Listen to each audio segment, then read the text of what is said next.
I started having like couple guests on at once. I was like, shit, I need another Right. mic. So I just bought this one, sold the other one, but getting it all How meshed much did you together. go all in for with everything? So actually, funny thing is the first setup, so those two mics and then the first one of these I bought it off Mike DeSalvo. Really? Yeah, he had, so during COVID, he gave me kind of this whole idea because how did Oh, he? that's what I think he was telling me, because I asked him. I was like, Yeah. how the fuck did you So I forget how think he tried to start one or something? yeah, he tried to do like a dad one during COVID Yeah. for a little bit. Like Sick. it was like all through Zoom and everything. Yeah. And then it kind of fell to the wayside. And I don't remember how you know what? I met him at the Gunkwit Fest. Okay. I had a little booth for my shirts and stuff one year. And Yeah. he had the booth like right across from me, Beach Bum Threads. Okay. This is like It probably, was like right when he was getting started. yeah, this is probably 3 falls ago, I think, at this point, 3 or 4 falls ago. And you were selling your merch there? Yeah, just the big A stuff I have and everything. And we were talking like the whole time we were there because I know him at that point. He was like, "Oh my god, like this is cool. Like I have all this podcast stuff that like I don't use anymore." This is like right after COVID. Right. And he's like, "You should do like some kind of a Was thing this like mics that." and amp and everything? Yeah, this setup here kind of. I didn't have the third mic or anything like that. Okay. So I bought it off him and started doing it and stuff like that. And then I was like, "Oh, I have 2 guests on," so I bought a new mic, bought a new amp, that kind of thing. Yeah. So it's just been going ever since. But the technology is always the hard part. I'm like, holy shit, is it all working? Is it all connected? Right? Yeah, like, yeah. I did like the first one I did, like the first like 20 minutes didn't record at all. I'm like, like Oh, it's such a really? pain. Yeah. And then the You camera go thing's a back. whole other thing because I don't. Yeah, so how is this being filmed? Is this through? I'm just literally filming on my phone, and then I just match the audio with it, and I just upload it to YouTube. Is that hard to do?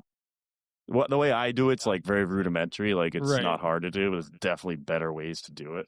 I was gonna say, dude, I would just like fucking sit down and start just like ChatGPTing like, Yeah. every single part Yeah. of it. I'm sure they can like. Oh, for sure. I was using that camera, and then that one's just an old. It's an old camera I just have, but I just found it was easy just to record it on your iPhone, get the footage on here. I mean, then sync it up. if it's a newer iPhone, it's the Yeah, video the camera's quality is fine. unbelievable. And I really only use the video quality for I feel like that's good for Instagram though, to match up the. yeah, You know what I mean? that's the only reason I clips. do it is for clips, for reels. Okay. I do a couple little clips, little reels. I could probably do a lot more. I just don't have the bandwidth right now to do it. When I started, there was this product that was like these 3 cameras. Yeah.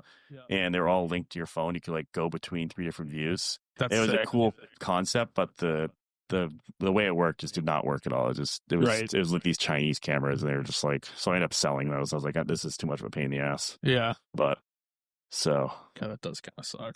all right, well, we can kick this thing off though. Let's go.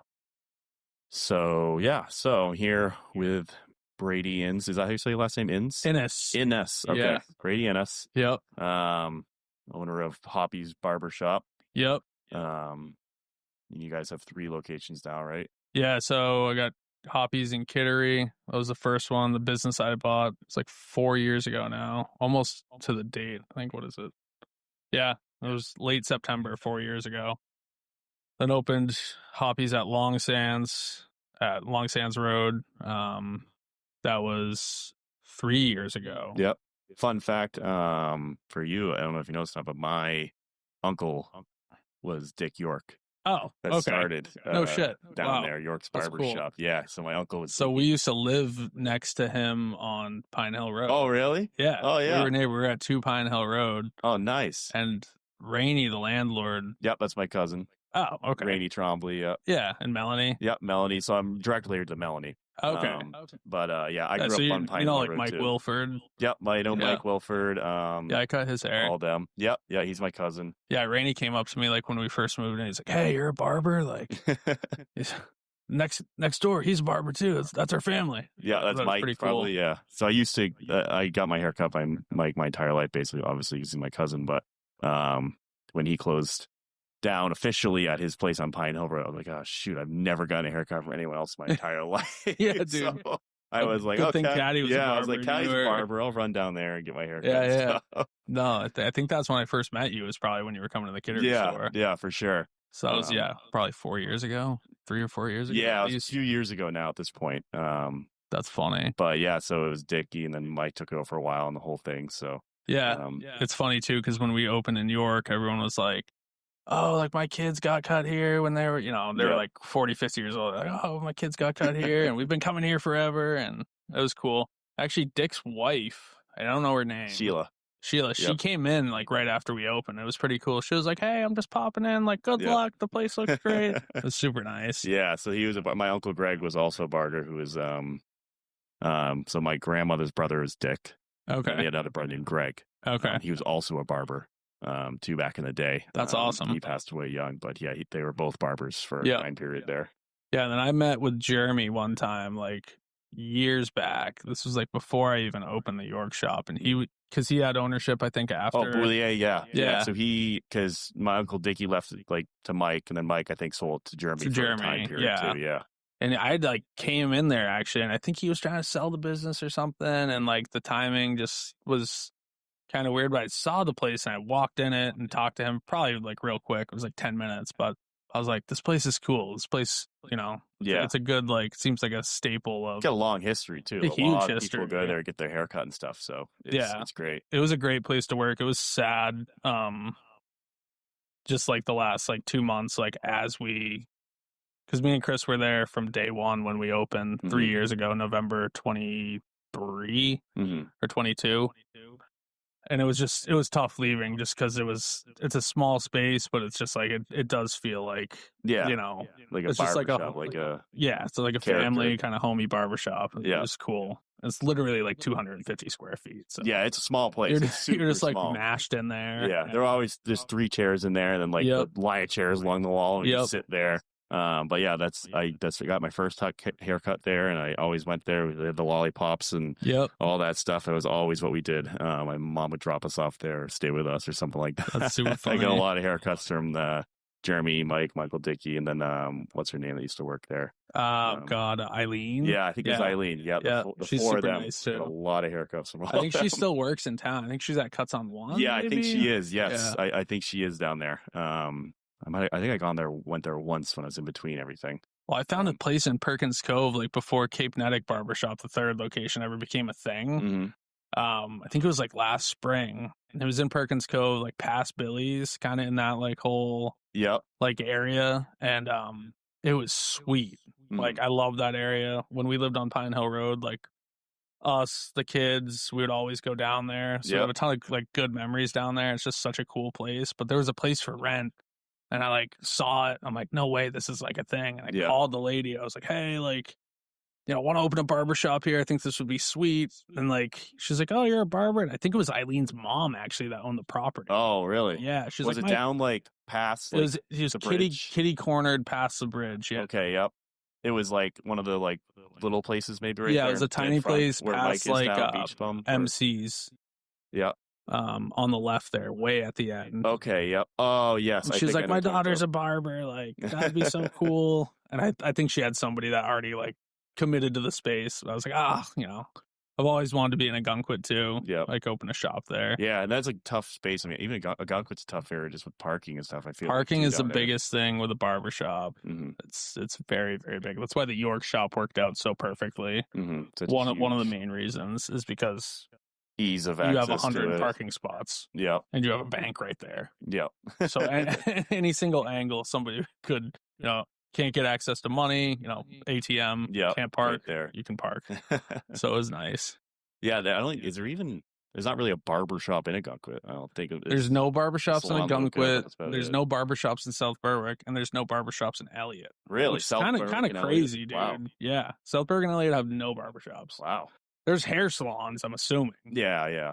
Almost positive. But yeah, there's no like true barbershop. South Berwick's another one of those areas that's insanely hard to open a business because there's no parking downtown. Yeah, for sure. And what else? I mean, I grew up in South Berwick for the most part. From 7th grade till high school.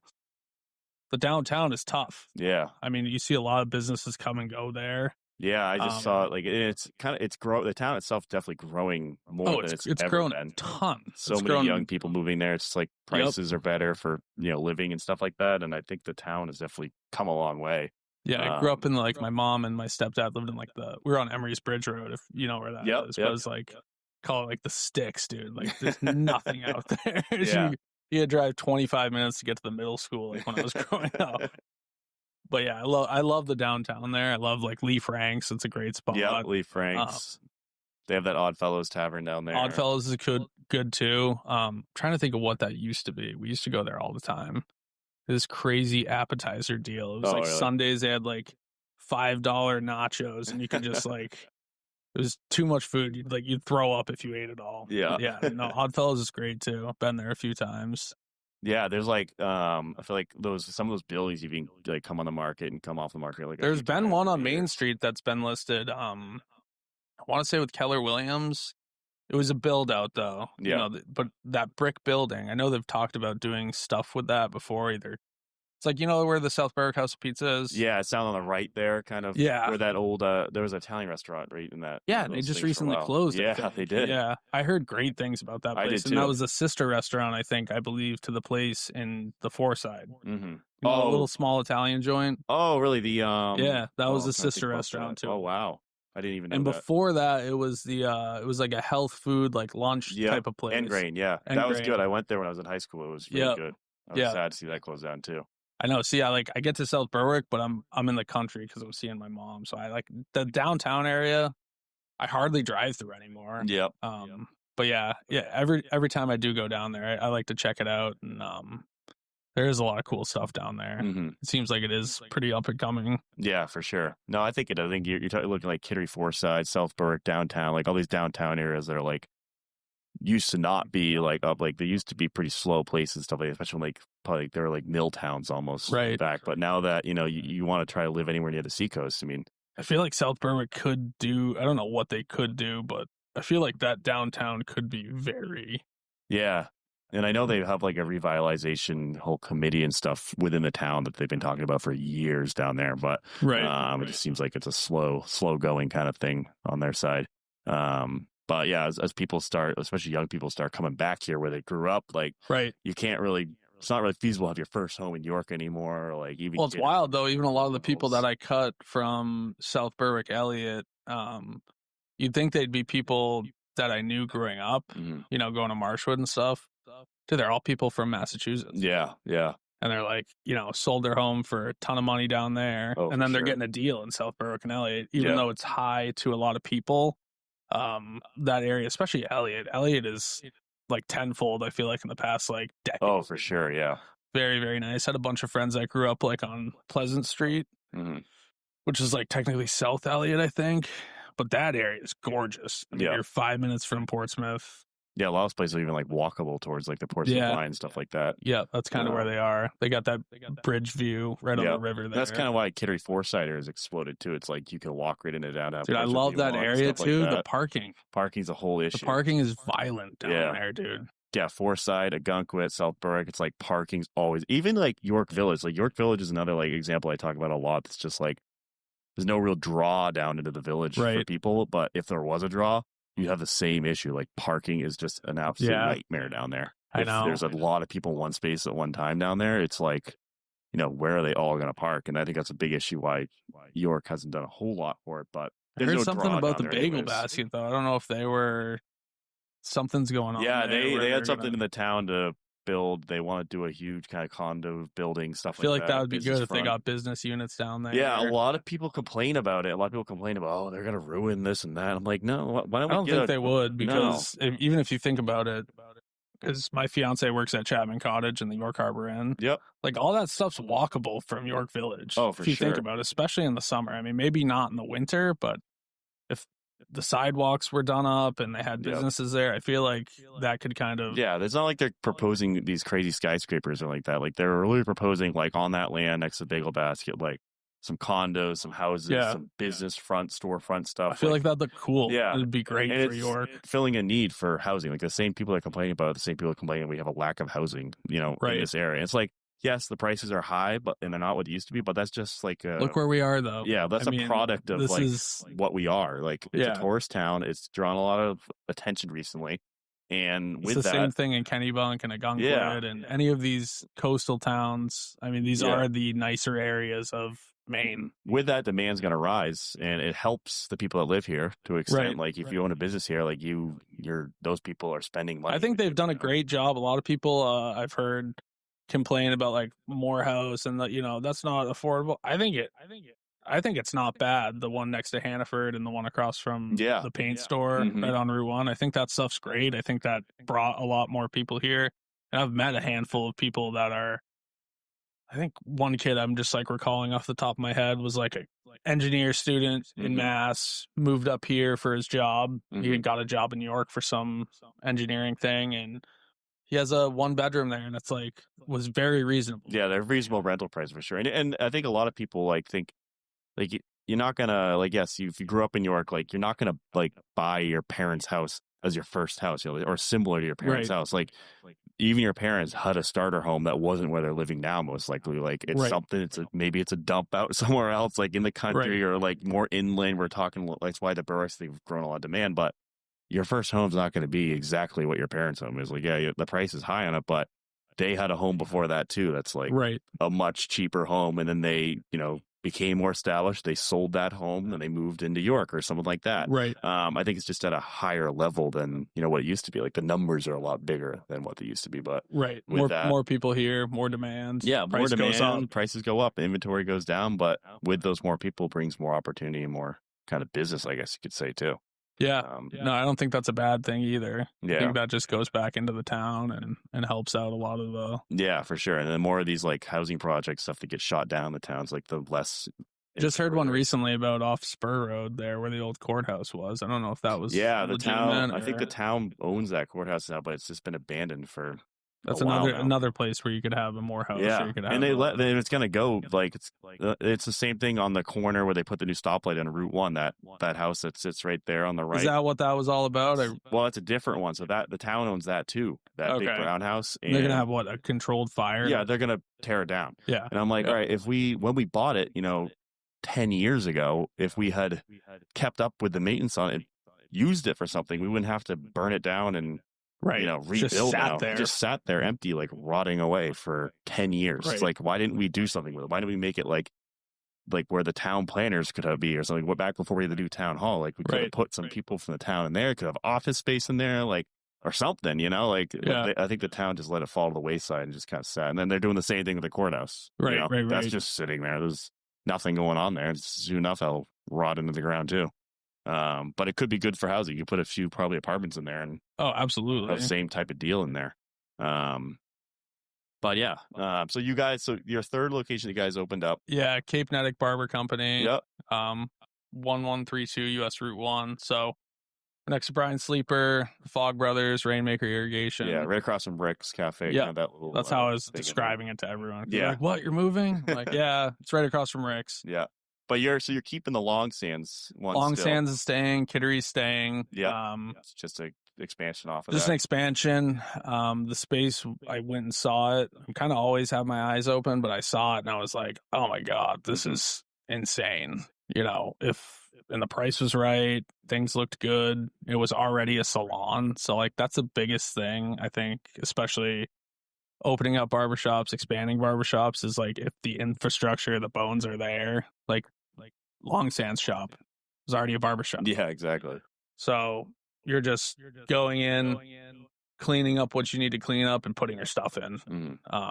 Once you get into it, lighting and plumbing and all that stuff, flooring, I think that can take a major turn in cost. Yeah, more of an initial cost up front for you to get prep for your... And Kittery was different because I was turnkey. So I bought that business where I started and it was already there. So I didn't really have to do anything. That lease is coming up actually next year. So I got some decisions to make. Yep. It's going to be an interesting year. I'd love to stay there forever. You just never know what's going to come. So kind of baked this third one in to, get a new brand, kind of branch off a little bit. Plus 2 Hoppies in York, I think would have been massively confusing. It's already kind of tough just having. I love the brand. I think the brand's awesome. Yeah. ChatGPT, dude. Yeah. The logo and everything. There you go. I'd love to say that I drew it up myself, but try to use the tools that we have now. It's pretty easy. I love the brand. I grew up in Cape Netick, so and we live here too. Chris lives in Cape Netick. My buddy I work with, I live over there right down the road. So, it'd be kind of cool. Something different. So like York Barber Company. I mean, that sounds cool too, but Yeah. Cape Nedic's got a cool ring to it. Yeah, it's different. It's got a different kind of whole appeal to it altogether. Yeah, absolutely. So with that, you guys like you hire more barbers too, I'm guessing, or there's Yeah. more coming on board? So in Kittery, we have 3 full-time right now. I have another one in school, going through the Empire Beauty, which is essentially, unless you're going to Avita in Portsmouth, the Spa Tech school, they have a barbering program. Empire is the only one around here. I think New England School of Barbering too. I want to say that's in New Hampshire, but it's like pretty far away. It's not. Empire's in Somersworth. So if you're pulling barbers from around here out of school, Empire's usually where you're getting from. They have another location that hooks it, and they do Somersworth. So yeah, we have 3 full-time there. Caddy's a part of that. But yeah, they're kind of running the show. We'll have a 4th in there, probably springtime, end of winter. And then 2 guys from Kittery, my buddy Sean, who's been in Kittery for probably 3 or 4 years, good buddy of mine. He's over in York, and then Joe, who was working in Kittery, he moved over with Sean too. So switched 2 from Kittery to the old York shop, and then me and Chris that were in the old York shop over to the new shop. So just kind of laying the foundation, seeing how things good. And we had a pretty big following in the past 3 years, me and Chris. So I was comfortable at this point, 3 years in, to be like, okay, we're going to move. We got to the point at the York Long Sands shop where it was like we were filled, we're turning people away. It kind of became appointment only, and like that shop really, it's tough because there's so much foot traffic. I felt great that we were booked up, but at the same time, I was like, we're turning people away. Oh crap, we're turning away literally like 5-10 people a day. Oh wow, it was bad. Wow. And we tried 3 barbers in there before. It just not a lot of room in there. Yeah, dude, it got pretty violent. There's just no space for anything, especially because you got people coming in. You know, a dad will come in with his son, which is totally fine. But it's like, 3 chairs filled, 3 chairs waiting, 3 people cutting, 9 or 10 people in that small space is like just, it was hell at times. So yeah, we made the move, and it's great because like those 2 guys hadn't worked there really before. They've worked a couple shifts there. Like Sean had worked there on Sundays in the past, just because we were trying to stay open, get as many people in. And then Joe, actually, who I hired for Kittery, has been doing some shifts in New York as well on Sundays, and he works there Sundays too. So do you see like with these barbers, like they specifically have their clientele that comes to them a lot? You see that, or a lot of kind of walk-ins, randoms, or people who are married to their barber, or no? Yeah, there are a lot of people like that. I want to say like the younger crowd. I don't want to be like profiling here, but yeah, I feel like the younger, like high school, college, young adult, will continue to just see the same person. The older crowd's kind of just like, a haircut's a haircut, just cut it. Can I get a haircut? That's interesting. I feel like almost you'd expect it to be kind of the opposite almost to it. I mean, we do get a lot of like the older guys that we have as regulars, but I feel like for the most part, like, a ton of the people I cut especially are like homies from York, kids I went to high school with, people that I grew up with, and once I started cutting hair, they kind of just stuck with it. Which is great. I feel very blessed and lucky to have that. But yeah, there are a lot of people like we were talking about earlier, like expanding area. Like we get new people every day. That's just how it is. And especially with the online booking too, you're kind of opening yourself up to, okay, my books are open. Anybody can book at any time. So you just never know who you're going to get, which is cool. So it kind of helps you stack that clientele and continue to like remain busy. And we're lucky, like Squire, the program that I have running the websites and the apps and the online booking, they're amazing. I met those guys through one of my good friends, Rocco, who owns the product company that I carry, Uplift Provisions. And they started during COVID, Squire did, and they blew up. I mean, any barbershop you see now that's, in my opinion, legitimate and on another level with like the advanced booking and website and stuff is probably using Squire. Yeah. Anything else you see, in my opinion, is fluff. Like Vagaro, Booksy, Go Booker, a lot of these ones.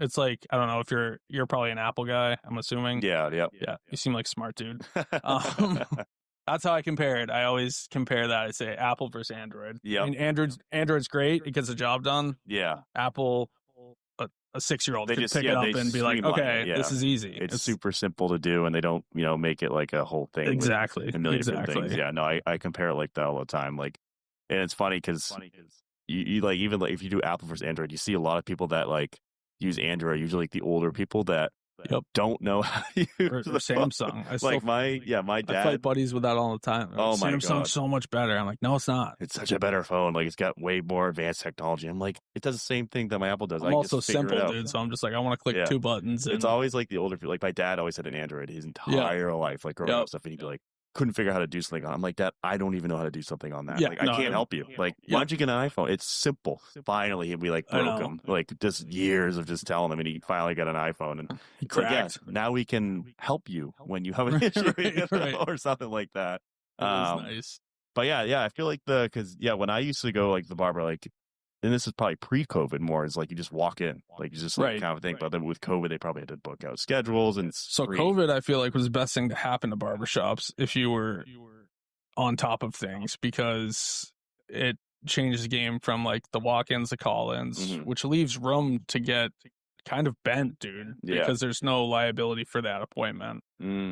Not to say that it happens all the time, but I went through that a lot before I owned the kittery shop, where they were running everything off a paper book, something you buy at Staples with like 15-minute appointments. And they're just writing names in. So they just call in and they'd write the name in. Like, they call in, they stop in, and then it's like, okay, Rick, like, I have no idea who you are, and then I'd get burned. And I sat there for years, and I'm like, I'd come in some days, I'd have like 12 haircuts on the book. I'm like, all right, cool. Young barber, this is sweet. And like 6 of them would show up. Because they just plans change, or they called in there, but they got in somewhere sooner, somewhere else. And it's like, you're sitting there and you're like, oh, what the heck? So when I bought that kittery shop, it was the first thing that I did, because I had met those Squire guys, and I'm like, let me get you guys involved with the app, the website, and the online booking. And it just made a huge difference. Yeah. And guess what? Everyone was like, oh my God, your website looks so good. How'd you do this? Like, I looked like a Mark Zuckerberg, dude. And I was like, oh yeah, we had these guys, they take care of it. So, and the prepay option and all of that stuff. Yeah. So it's like, boom, you can literally click your time. Yeah. Apple get a Pay. Reminder. Yeah. I have the app on my phone, and it's like the simplest thing. I go in there, I'm like, book, click. Yeah. Okay. Cool. Yep. And then I get a reminder like the day before and stuff like that. I'm like, we send like 100 reminders. Yeah. But that was also a thing. It's like, that was an excuse people would use when you would get burned on the paper. I didn't know. I forgot about the appointment. It's like, yeah, well, now you can't forget. Yeah, now it's a text. We're going to text you at 6 a.m. if your appointment's at 9, and we're going to text you at 8:30 if your appointment's at 9. We're going to give you 2 reminders, and we're going to email you. So, like, you cannot forget. You can't use that excuse, which is nice because it puts the responsibility on the people making the appointment to show up and pay. Yep. No, for sure. So how did you get started in the business, I guess? So you're saying that you worked for the kittery one before you bought it, basically? Yeah, so I worked at York Harbor Inn way back. That's how I met my fiance. And I grew up with Garrison Dominguez, whose father actually owns the York Harbor Inn. Okay. Awesome people. And I've been close with Garrison for a long time. And when I was working there was this kid, Kyle, that was just like, he was cutting hair at during the day, and he was waiting tables at night. This kid was just like a jackrabbit, just like one speed, all gas, no brakes. I saw what he was doing. I'm like, this is pretty cool. Like, talked about cutting hair and yada yada. And I asked him, I'm like, where do you work? Blah blah. And he's like, oh, I work at Kittery. I work at Hoppi's. I'm like, oh, that's cool. And I was just like, I don't even know. I like never got haircuts back then. I used to see some woman, Deb, that worked out of like a shed in Dover. It was just crazy. Wicked nice lady. But I had no idea, or I hadn't really been to a lot of barbershops growing up. But I thought it was cool that he worked there. And I kind of asked him, I'm like, how do I do this? And he's like, you could probably apprentice or you could go to school. And like $10 in my wallet at the time. Like, I can't go to school. I just dropped out of community college. Like, there's just no way. And I was done with the whole trying to figure out college or school. And he's like, let me talk to the people I work for, which was Hoppi, Susan Hopping, and she owned the Kittery shop. And he kind of chatted with her, and I think like, hey, like this kid's interested.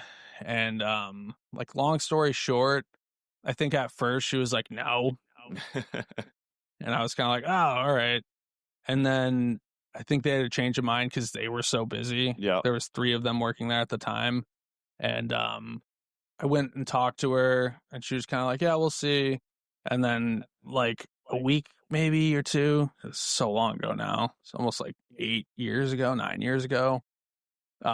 She was like, all right, yeah, we'll give you a chance. And like I started an apprenticeship. So compared to, and barber school is not expensive. Just at the time, I legitimately had nothing. Well, it's like a trade, right? And I was going to ask my mom for, she's like, you just failed at SMCC, so we're not going to give you any money. And so I ended up taking the apprenticeship because they were offering it. I'm like, this is my foot in the door. And I think it's like $100 or something. You pay to the state, you get your apprenticeship license. Yeah. And then you work, I think, if I can recall right, it was like 1,600 hours. You have to apprentice. 200 of that was spent not cutting hair. Oh, wow. So I started like my first day. I was just sweeping, and they were introducing me to everyone. I'm like, holy crap! Like this is wild. No idea how to cut hair. No clients. Yeah. And just seeing these people whiz through haircuts, like it was like nothing. I'm like, oh, this is. Did I make the right decision? Like, I don't know what I got myself into. I just stuck with it, dude. The apprenticeship went by. I failed the test probably like 5 times, I think. Both of them. You have to take a written and a practical. Oh, wow. Yeah, it was bad. That was a tough. I'm a horrible test taker too. So the written one, I was like, I know I'm screwed unless I just sit down, which is what I did, and just crammed everything. Finally passed it. And they do a practical one where you have to cut hair in front of like a board for like an hour, make sure all the techniques are right. And that's the only disadvantage I'd say to apprenticing, is because when you go to barber school, you're not getting like the walk-in type experience. You are getting people, but they're like 150 years old and they just want a buzz cut. So you're like learning how to cut hair, but it's not realistically, if you're a barber, what you're going to be doing every day. Well, it's kind of like all schools. There's like the real like application in life is like different from what you're sitting in the classroom. Exactly. Being out there in the real world. So I took the test. The test is awful too, because I don't know if it's changed now. It might have. You have to go to Herman, Maine, which I don't know if you've ever been to Herman, Maine. Yeah, it's up there. Very, very dark place. Not a lot of great things going on in Herman besides Dice Arts, which is a rest stop. Restaurant. You probably know Dice Arts. So I went up there a handful of times. It's like where the barber board is like based out of. Yeah. So DL Roop, which is weird. It sounds like some gang. Yeah. They're located in Herman, like their office. So anybody that takes like the main state boards, I want to say, I could be wrong. I think after COVID, because one of the ladies I just hired took the test virtually. Oh, really? Which is wild too. Wild. I think it's like AI judged, which is like even more nuts. That's crazy. Yeah. So I did like, it's similar, like real estate wise, is like a board and a test you have to take for that. Yeah. And I did it post COVID too, but it was in Portland. I took the main one. So the like testing center. The written one was sweet because you could take it. They just had testing centers. So like I took my written one at Pease. Yeah, I did a written one at Pease too for New Hampshire. So I did my written in New Hampshire at Pease, and I did my written for Maine up in Portland at a testing And I think center. they have a bunch of like for real estate, for barbering, for cosmetology. Yeah, there are people in there taking tests for like all kinds of things. Yes, and I was just doing real estate. Like, oh, you're doing real estate? Here you go. And the guy behind me was doing like dude, they like some frisked chemical me there. They were like, let me see your tattoos. Like, make sure you don't have the answers on them. I'm like, Jesus, dude. Like, They take it strictly. It's Yeah. not that deep, It was man. the same way with all those tests. They just like I think it's like a liability thing. They just have to Yeah, no, and I get sure. it. Like, it's a state certified thing. Yeah. So the written part wasn't as bad, and I passed the practical. You can take them as many times as you want. Yeah. You don't take them the same day, obviously. But I was real sick of Herman after like the fourth time. Like, my grandparents live up there, so I just like started staying with them instead of driving all the way back. And yeah, stuff. yeah, driving all the way back. And I kind of started to get it after like the third time. Mm-hmm. I showed up the first time as like my Clippers in a Jordan backpack, and like they started buzzing. Like, I dropped my backpack and they started going off Oh my god! in front of like the 10 other people, and everybody else had gone to barber school. Okay. So their stuff was in like duffel bags, and I mean scissors, combs, everything's labeled. Oh wow! Like, your water bottle says water.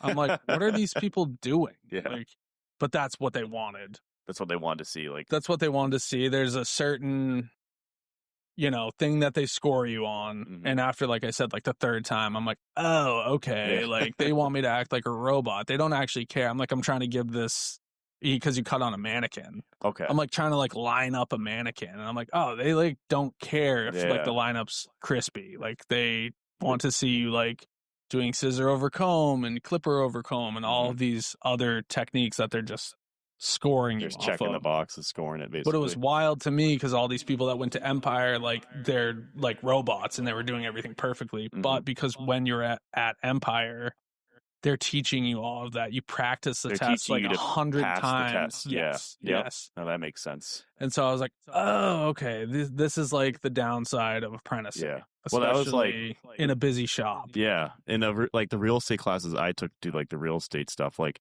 I literally took a class, it was a Zoom class. You do like 30 hours of the classwork first. Yeah. And then you can go take the test, basically. And the guy literally said in the class, he's like, all right, everything I'm about to teach you here, like, you're never going to use in real estate when you get It's out there. just to pass It's the just to test. pass this test. Like, I'm going to stand here and talk, but after this, you literally have to go and just read through the manual and just make sure you read it and memorize all the little things, and then you go take the test. It was and then when 30 you hours.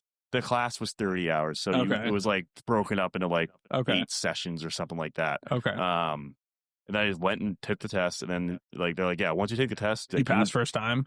No, so New Hampshire, I took New Hampshire twice, and the New Hampshire one is because that was the first one I took. Because Okay. if you get your New Hampshire license first, it's easier to get your main license next. Okay. It's like basically New Hampshire is equal to like the status you get in New Hampshire is called it's like a salesperson, but it's equal to the main associate broker status.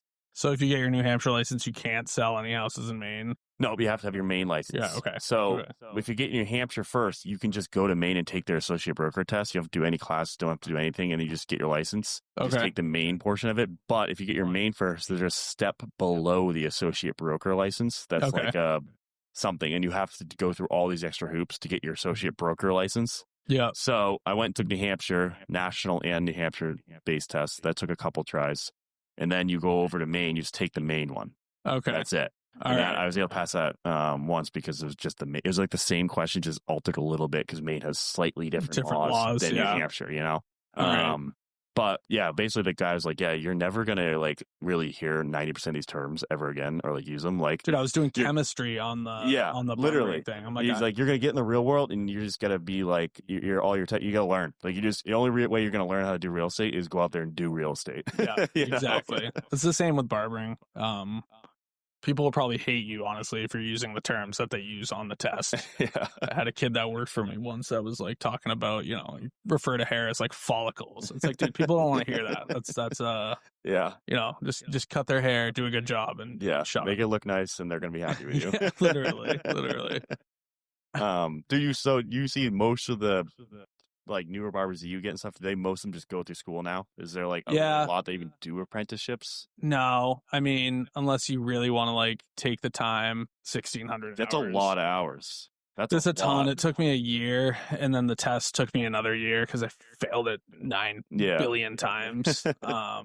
Yeah, most every barber's coming out of school. unless you're hiring from another shop. Mm-hmm. You know what I mean? They're already licensed. Like Sean. Do most of your people come from school or like other shops? Yeah, that so I was are gonna ready to say like move? Caddy came from school. My buddy Chris came from school, and they actually went to school together. So it's kind of cool. They knew each other. Yeah. Came at different times. Caddy was before Chris, and they're great. Like Empire does teach you everything Yeah. you'll need to know. They'll give you the tools to succeed and pass the tests and everything. And then Sean, I think he did go to Empire. He was working at Scuttlebutt in Portsmouth, Mm-hmm. and I kind of know him through our families. Like his wife is good friends with my sister-in-law, so we kind of knew each other already. And then I'm like, dude, why don't you come like work over here? This would Yeah. be sick. And it ended up working out. And he came over, and like it was good because he was in Portsmouth, Mm-hmm. shops in Kittery. All of his clients came. All this kind of thing is so So- close. Yeah. So do they?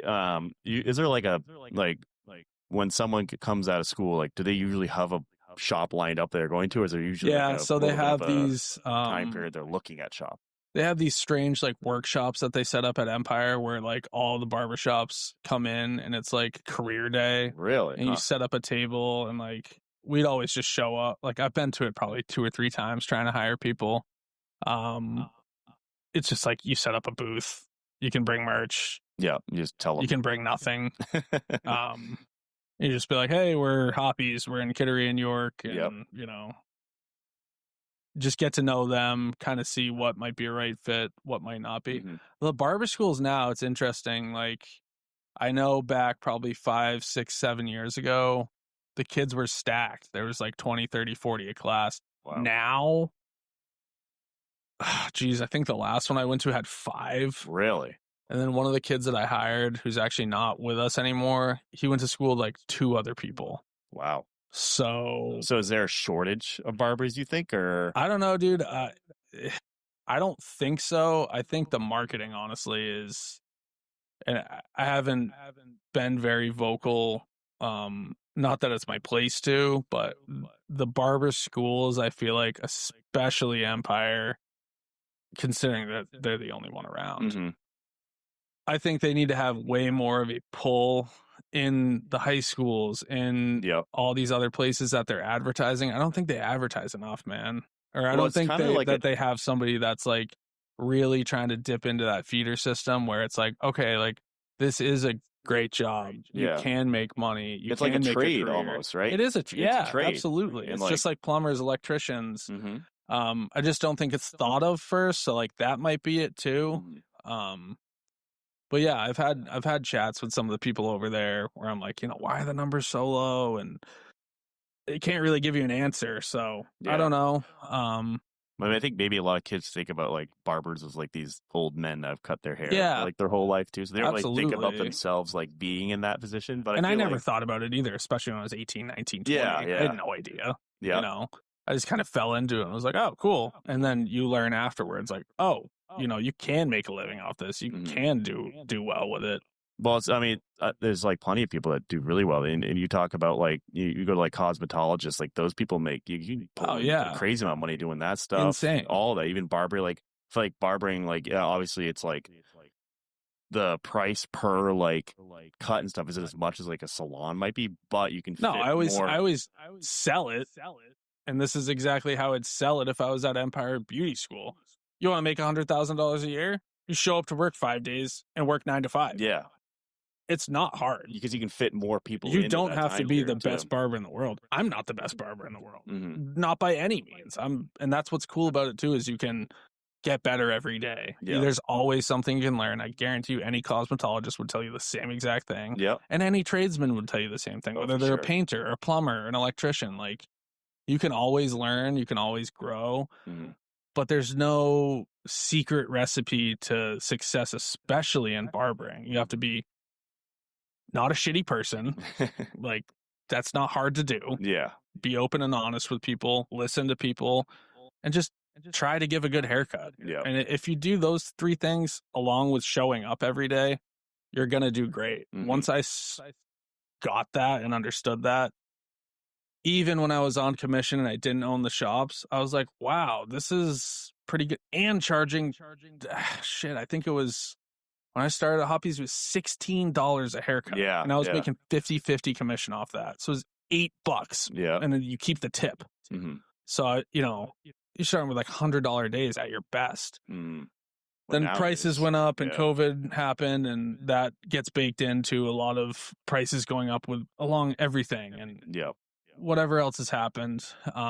So now, I mean, so is that how it works? So it's kind of similar to real estate agents. Like you're technically an independent contractor when you're a barber. Everybody's a 1099. Yep. You can run it as like an employee shop. Is that not as desirable for a barber coming in though? I don't think so. I think you can make more money 1099, and I could be wrong. Because I do know some shops that do the employee thing and they have benefits and all this stuff.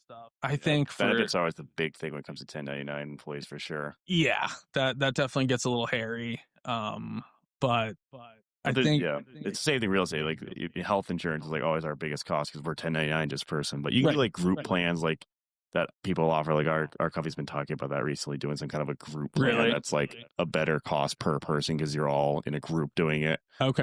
Same thing. Like Keller Williams did the same thing. Like corporate, they have a health group plan that all their 1099s could like be a part of if they want to. See, that stuff I haven't dove into, but that's interesting to hear because I feel like that does make a big difference. I've never ran as an employee shop. I think there's another side of that with taxes and stuff that gets interesting. I have a great accountant, thankfully, so I don't deal with a lot of that type of stuff. Bill Freiberg, if anybody's looking, he's great. He's right down the shop from. I've heard his name around. Yeah, and he's been a client forever. Mm-hmm. I met him right when I started. Super, super good guy. And he's been an accountant for 30 years or something. Yep. But yeah, I think, I don't know. I think the upside of keeping it 1099 is just like everyone's kind of on their own. Yeah. You're still together, but it's like they take care of that stuff. I think it's more of an incentive. I mean, personally, I think it's a cool thing because I think a lot of people that are going that route usually like to be independent. Like they're kind of independent people. I don't like to have hold power over. I think people like it when they don't have you have to be here from 9 to 5. You have to. It's like you're kind of controlling. Like if you want to make money, you got to make sure it's on yourself. And I like to lead the pack. I mean, I'm doing this, and I have a ton of other responsibilities. I'm a father. I have 2 kids. But it's not rocket science. I work 4.5 days a week. I mean, if you show up, like I said, 5 days a week, the sky's the limit. Yeah, I mean, nobody's stopping you, and I'm like that with all my people. So if they need to leave early, or if they need to take a day off, or if they want to take a vacation, like I'm not like no. Yeah. And I think that keeps morale better. I think that keeps people happier. And I think that's been a huge part of growing the business. I think when you have that control, I think it gets a little harder. Yeah, for sure. And I haven't done that, but I would assume it's probably a little bit tougher. And I don't want people to think of me like a boss. I want them to come to me if they have issues. I want them to be able to work things out, if something's not going right in the shop. I think that's a huge thing too. And barbershops especially, just that I've seen things can go downhill if there's not that relationship between the contractors and whoever's the owner. Yeah. But yeah, I think for the most part, it's worked out great. And all the people we have are awesome, which also helps. Yeah, for sure. And I think that you do take that into account when you're bringing on barbers, like what type of person they might be, and make sure. Yeah, and I've dealt with in 4.5 years of ownership, I've had people come, had people go, had to let people go. That's part of it. Because it's important to keep that kind of group together and happy, your customers happy, but also the people that are working there happy, Yes, exactly. And that's something that we've navigated recently too, is that kind of like vibe check and stuff like that. And I think now we're at a place where it is good. I had hired on somebody, a year and a half ago, somebody that I was close with, and like it didn't work out, for personal reasons with him and other things. And I think you don't know everything before you hire someone. Yeah. You'd like to think you do, especially if you know that person. But once they start working, your kind of true colors come out. Yeah, for sure. Are you going to be on time? Are you going to have your shit together? Mhm. Are you going to be good to the customers? So, and I think that kind of gets blinded a little bit when you don't see it in action. Luckily, we were able to figure that out because I was alongside this person working, and then you can just kind of take a step back and be like, okay, hey, this isn't working out. Yeah, and it's good to navigate that. And if you have a hold over that, then I think it goes a long way for sure. But all these, I think anyone that gets into something like that, like these trades and stuff like that, they're usually independent people. So I think kind of being that 1099 is an advantage to most of those people because that's kind of what they might not, there's a reason why a lot of these people didn't go the college route and stuff like that. Like they don't work for a big company and stuff like that. Right. And they can have control kind of over their schedule, and they know like if they're getting shit done, they're showing up, they're pulling their weight, like they can kind of have that freedom to absolutely do all that stuff. That's a big advantage of being in real estate. A lot of people do real estate for that reason, and probably all the other trades too, for sure. Yeah, absolutely. Could be anything. Yeah, for sure. So how did you end up kind of coming into ownership of Hoppi's along that road? So it's funny, actually. I had no plans of owning a bar. I was just Joe Schmo barber, like especially with the apprenticeship stuff. I mean, me getting my license was like me climbing Mount Everest. I was like, wow, I did it. That took a violent amount of time. And then it just kind of slowly unfolded where I was working there. I also had some offers from because like I said before, like it was like 16 a cut, it was 20 a cut, it was like 25 a cut. So it was slowly going up, but I was working ass off. I mean, I hardly ever took a day off because I was working for these people. In my head, I didn't really know all of the 1099 thing. I didn't realize, I don't have to. If I want to take a day off, I take a day off. If they're going to fire you after that, that's on them. But I was under the impression I was an employee, like I have to show up every Tuesday through Saturday and just stay here and cut hair. So I just kind of rolled with the barber thing, grew my clientele. And it was getting better. It's not like we were going down in price, but I was kind of at a point where I was like, this is good, but I feel like, I'm seeing all these other dudes charging a bunch more money. Not that that's what I wanted to do, but I was like, I feel like I was on somewhat of that level. And Hoppi, the lady that owned the kittery shop, I kind of saw her slowly creeping towards retirement. And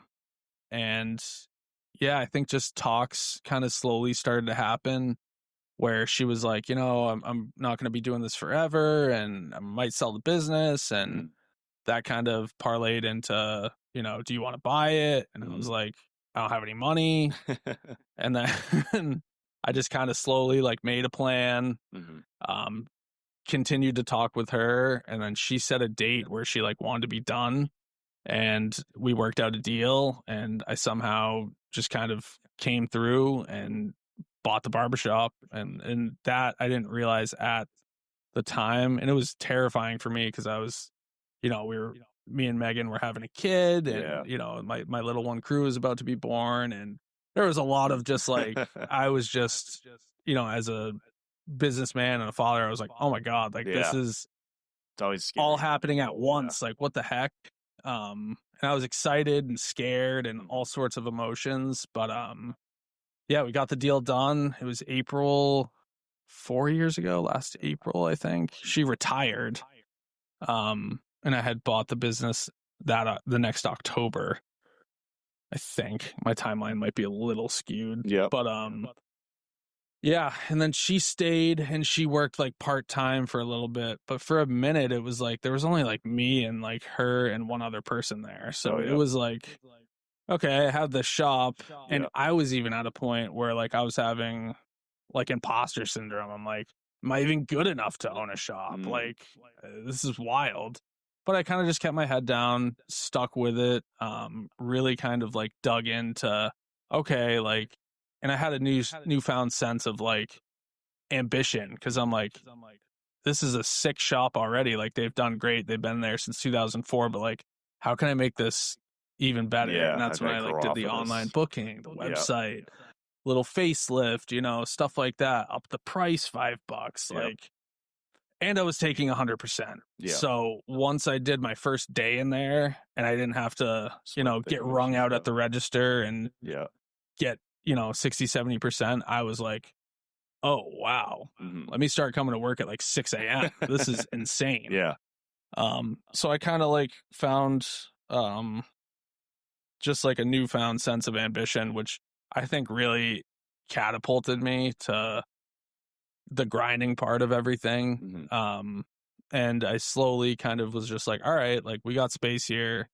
There's 2.5 of us technically because she was only like 2 days. I'm like, let me get some more people on board. Yeah. And that's when I met Caddy. Yeah.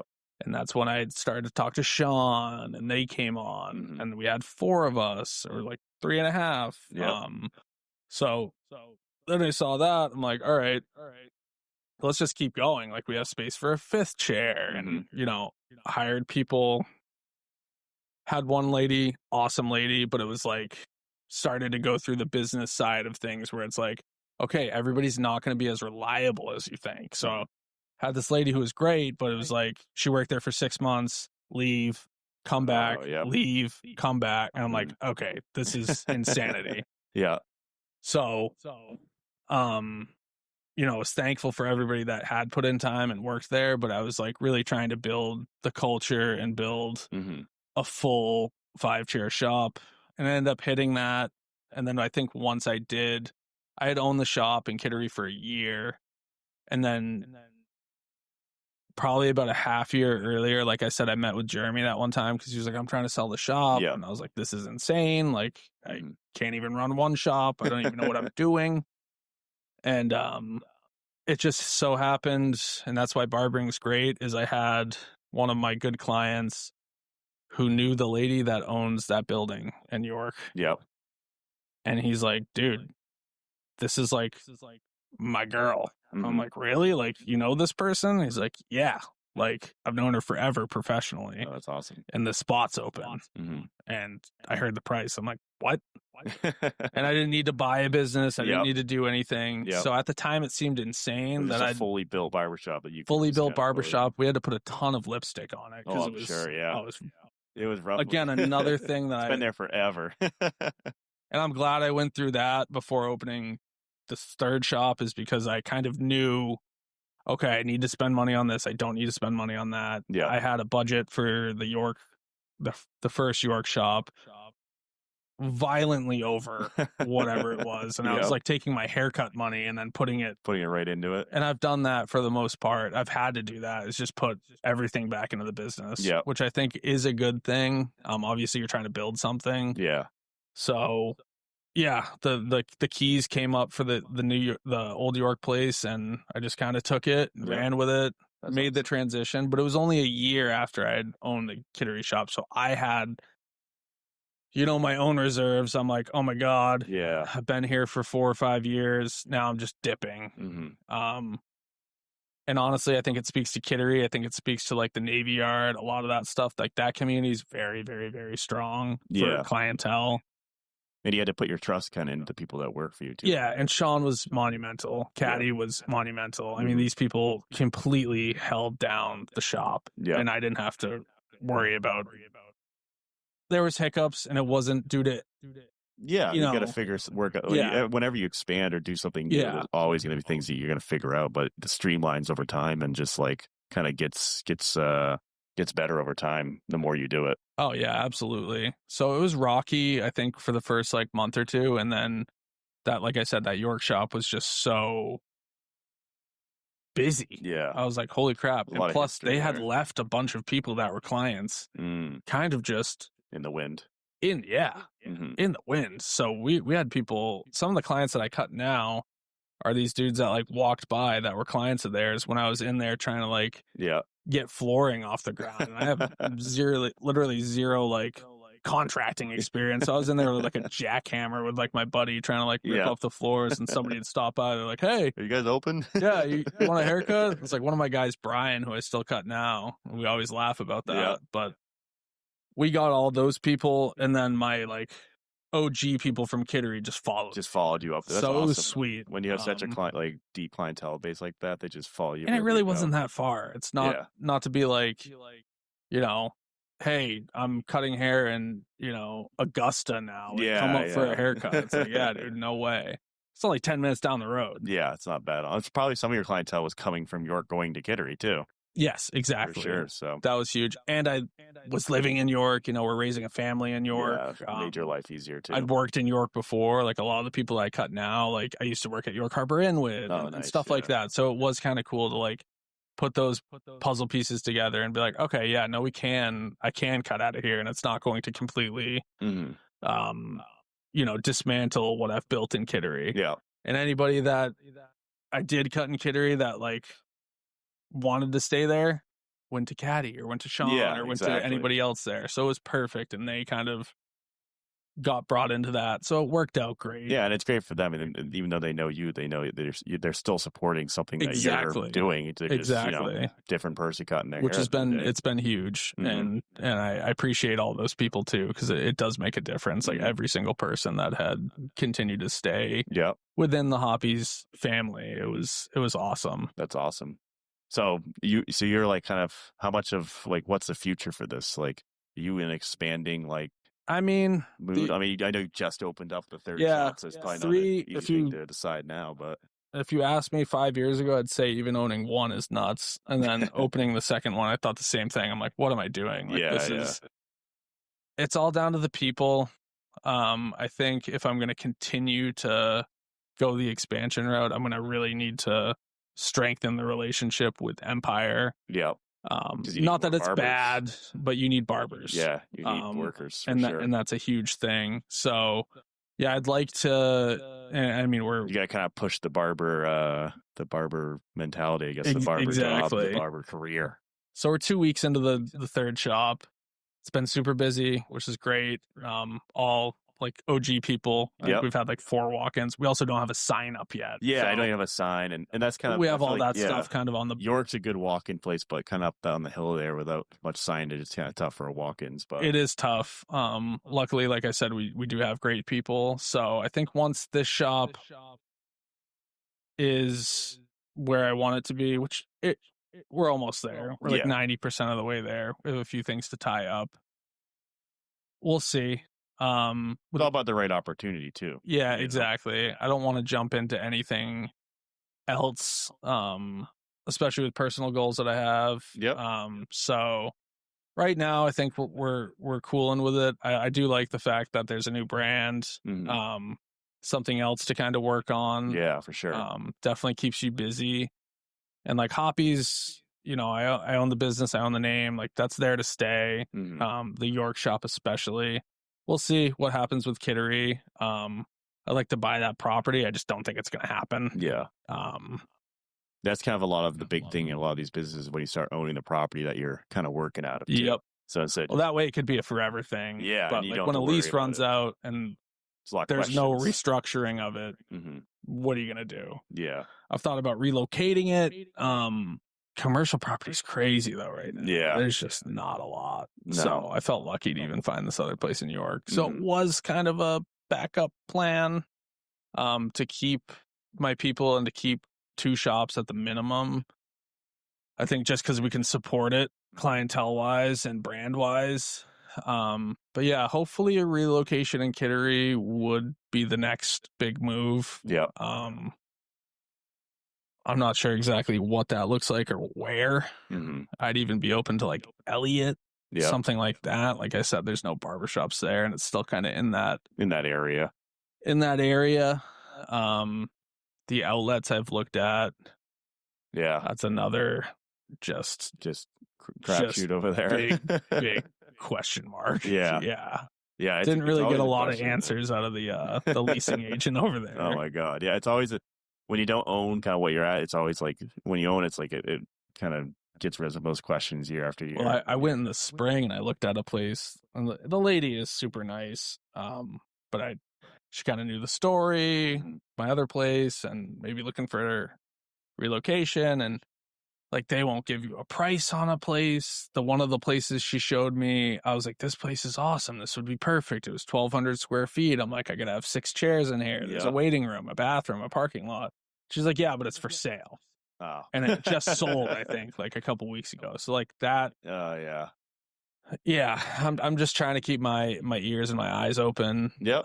If the right opportunity did pop up, there was something that just went on the market. It was like a turnkey salon on State Road, Mm-hmm. but like the timing was just Yeah. not Not right. great timing. You know, I still have a bunch of time on my lease left, so Mm-hmm. and it already sold. So that's kind of the trouble you run into. For sure. So yeah, I'm gonna keep just trying to. I don't know. My mindset is like I've always said. It kind of sounds stupid, but it's like just brick by brick, day by day. Yeah, of course. Win the day and just continue to grow on what you already have, and whatever comes up, you know, we can take steps forward or we can downsize. You know, it's not. It's all about timing. I think timing's a big part of like everything that happens in this world, stuff like that. It's like timing and opportunity. Like you can plan for stuff as much as you want and like, you know, do all these things, but like at the end of time, like at the end of the day, it's a lot of timing. Just like if the opportunity presents itself, and that's what's happened with all three of my shops. Didn't know about the first shop, ended up owning it. Didn't really know anything about the second shop. Timing wise, worked out great. Third shop, wasn't looking for a third shop, but popped up. I'm like, okay, why not do this? Exactly, for sure. So we'll see. I've even thought about going up the coast a tiny bit. Like I've always, like I said, a Gunkwit is always just like I wonder if that would be more of a seasonal, like a lot more tourists. We had something kind of in the works before the third York shop in a Gunkwit. It didn't work out, but it was like it was such a sick spot. Yeah, and plus I'm sure overhead in a Gunkwit is a lot more. Well, that's the thing. It was going to be one of these situations where it was like I think it was going to make sense. Like price wise and all that, which is super rare. And sometimes when it's too good to be true, it is too good to be true. And that's exactly what happened. And I was like hyped on that spot to the point where I started to tell people. Oh, yeah. And it wasn't anyone's fault, but I was like, you know, I think we're going to open another shop in a Gunkwit. And they're like, oh my God, what? And it didn't work out. Wells is another place I feel like is similar to York where it's like, it's seasonal, but dude, like Wells High School is just like York High School. There's a whole group of people that live there. For sure. Wells is a very tight-knit community, too. Super like, tight-knit everybody knows everybody. Like, and those people travel to Kennebunk. So they travel to Kennebunk for a while, so they travel to Kennebunk to go to a gym. Like, there's a lot of stuff in Wells that's... And I think from April till September, traveling from Wells to Kennebunk sucks. Yeah, it's horrible. It's awful. You don't want to go towards a Gunkwit. You don't want to go towards Kennebunk either. I had to go to the DMV in August to get that real ID thing. It took me like... forever. It took me like 45 minutes to get from Kennebunk back to York. Yeah. You know, and there's no, at some points on Route 1, like there's no way you can get back to where we are now. Kind of like the sticks of York, I call it. Yeah. There's no way to get back here unless you get to like Tatnick Road. And like, you're not going to get to Tatnick Road on Route 1 like quickly. In the center of Wells is where the problem is just the lights and stuff just back traffic up like crazy. And then you go through Kennebunk. Oh my God. Like, center of Kennebunk. Like, dude, that Lee Frank's place that just closed. Yeah. Like, I think their food's awesome. That spot has been like heinously bad for restaurants. That spot has. They've done Indian, they've done sports bar, they've done. It's been burgers. rotating like carousel because we were just talking about because we sponsored Anchor. We went there and did like free lunch for people. Like yes. Thing. Yep. Just did that and then they closed. Like I know. I was like, oh my God. I was shocked, but I was just like, I thought it was always busy there. I mean, they said in the thing that it's because they opened up that one in Exeter or whatever, and they had to bring staff over there. I think that's one of the hard parts though about expanding. Yeah. Is if you don't have that, and I didn't even really have that when I opened this third shop. You know, I just let somebody go. Yeah. So it's like, granted, you have somebody coming in, but it's like, we just lost a player, and now we're, you know, opening another team. Like it's tough. So I think, if I do get the people in the pipeline to, but also you need to have that infrastructure set up before you start hiring people. Yeah. You gotta make sure you know you're doing. We did 5 in Kittery for years, you know, 2-3 years, and it's just too much. It's a residential property too, so you have, you know, the park, 3 tenants, 5 barbers. That's 8 cars parked before any clients come in. So I had so many people coming up to me and they're like, you know, I love your Kittery shop, but the parking sucks. I'm like, dude, what do you want me to do? Like, you know, grow the parcel. Like, I don't know what I could do here. Yeah. But I think Wells is definitely in the back of my head, kind of like stashed away. There was a place, I think Zach Reznikoff had it up for sale. I don't know if you know him. He's a good dude. Yeah, I think I've heard of him before. I think he's Keller Williams. there was a spot there on Route 1, kind of across from East. I think Yep. it was like an RV, like Oh yes, I think I know. RV sales or Yep. something. Spot's super weird, but like I if you're kind in our of office, you go before Eldridge or before Scoop Deck down there on the right. yes, Yeah. yes, Yep, I know what that is. Yeah. that was for sale, or no, that was for lease. And dude, I have so many messed up ideas in my head. I'm like, let's do a convenience store here, like, or just something different. Yeah. But that's kind of where my business mind goes. I'm always kind of like churning ideas. Mhm. You know, the barbering thing I will probably do for my income for a long time, but Yeah. I'm definitely interested in what else could be done, you Yeah, know, for to sure. make money. It's kind of where my brain always goes. Mhm. But yeah, there was another spot too, like where that Subway was. You know where like Yeah, Miller yeah. Fitness That is?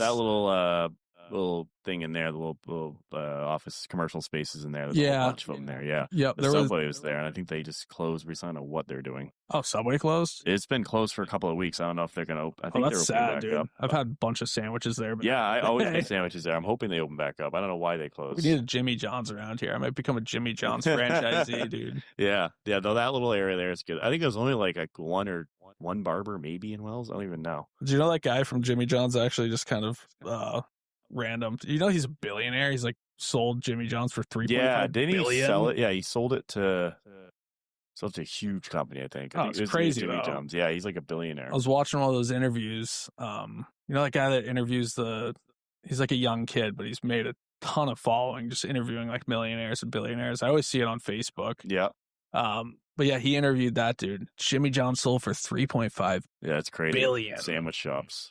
So that's what happens when you grow, though. It's like I think it's a goal of a lot of those people when they grow stuff. It's like eventually you sell it for a crazy amount of money to some corporation or something. You start with one, but then I guess he had like 1,800 locations too at one point, and like 700 of them were failing. And he changed, you know, I don't know if he had just changed out, you know, Duke's mayo for Hellman's mayo, and they like exploded or what. But that's funny. Yeah. Yeah. No, I'm always I like stuff like that. Mhm. That's kind of what keeps me going, like business wise. For sure, yeah. I always have. I'm the same way. I always have ideas that I just start thinking about, and then I'm like, I get along through. Tons of my ideas are horrible. Yeah, like absolutely horrible. I get along through like the research process. I'm like, okay, this isn't gonna work. This is terrible. Like, put that one aside, and then like 2 weeks later, I can think of something else. Like, so I always have things churn around my mind too. I'm like the same way. I'm always like on the next thing sometimes. I know. That's that. And I'm like, well, I need to focus on what I'm doing right now. Exactly. You know? It's kind of fun though to just just go down some roads. Yeah, I've gone down so many roads.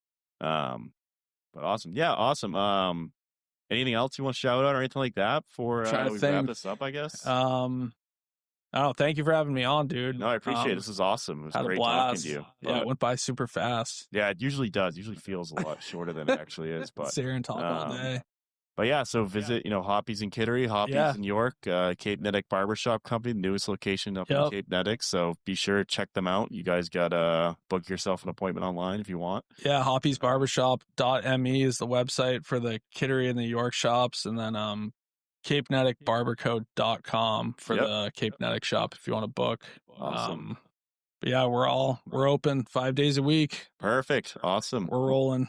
Thank you very much for coming on. I appreciate it, though. Thank you, Derek.